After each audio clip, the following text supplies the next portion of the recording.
So 10 years ago now, in 2014, it really was a coming together. So many different people have had some influence on the beginning of Emmaus, whether it was conferences or books we read or whatnot. But we really had this moment where the three of us got together and we just said, what do we want to do about all this? And that really was the impetus. I mean, obviously we think the Lord crafted that, of course. We came together, we began to meet, we began to talk about our passion for Charlotte Mason education, our desire to continue to provide our students a classical Christian education, and our desire to have a community that was a little tighter knit, a little more time together, to be able to rub shoulders, to have conversation, to really develop those skills of rhetoric that we believed were necessary, particularly as our students age. At the time, Harper was finishing first grade, and we were doing a homeschool gym class, and there was just talk of informational meetings for this new school starting up.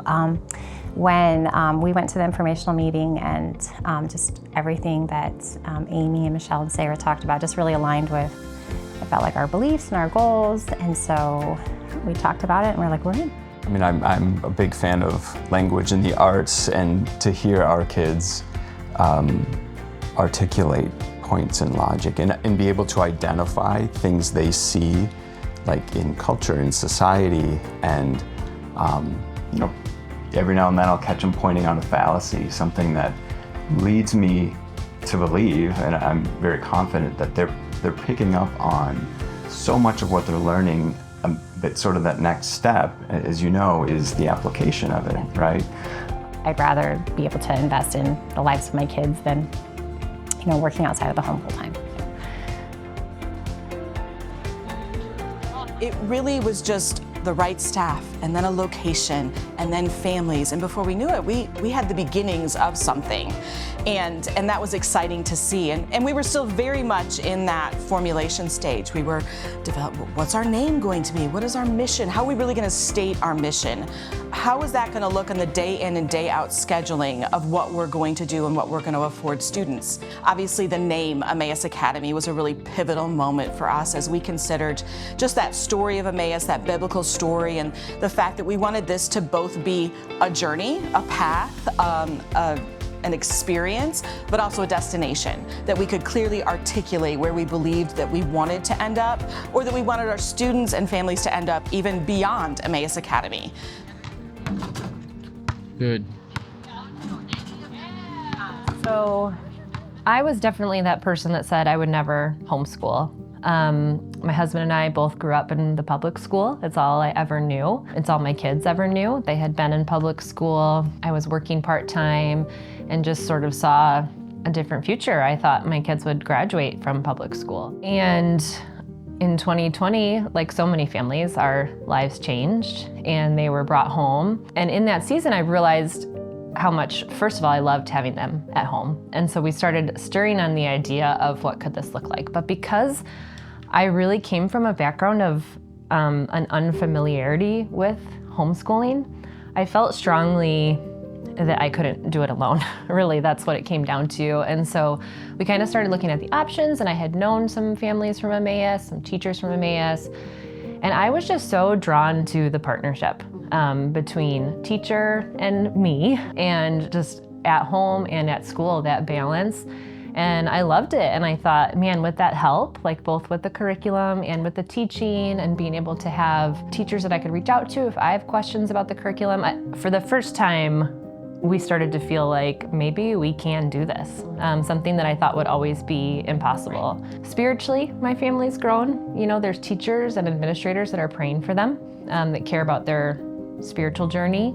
And seeing that more and more just makes me incredibly thankful to have a little bit more time with them each and every day.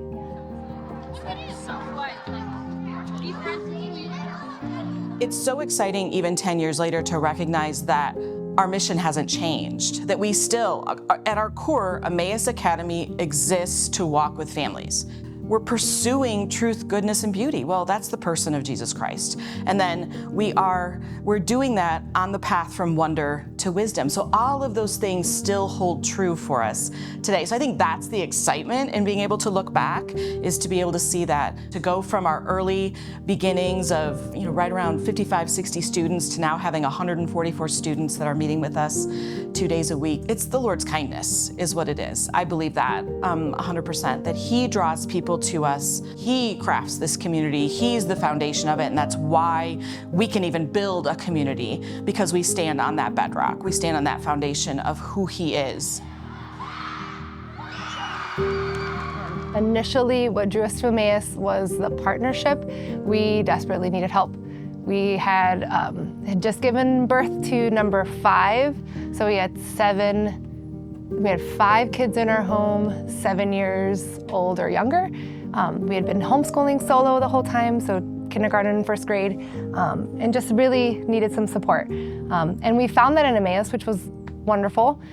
But now, if somebody would ask me what keeps you at Emmaus, it would be all of the distinctives.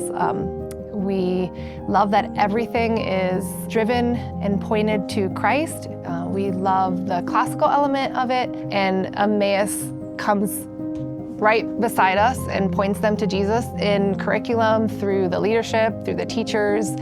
On those really hard days, when I'm like, okay, everyone's going to school next year, and I stop and think, I think God just brings to mind that it's worthy, that things that are hard aren't necessarily bad, and that it's just a worthy calling and something that we want to keep plugging along. How much money are you gonna spend? It's done. Let's go. And so this is a place where we desire to see love abound.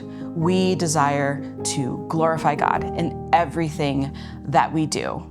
And we recognize that we really can't do anything outside of His strength. And so we continue to lean into that. I hope that we are vocal about that. I hope that when people hear of Emmaus Academy, that they know that we are an imperfect community of Christ followers who desire something very special in the education of our children. And we're going to do everything we can, all to the glory of God.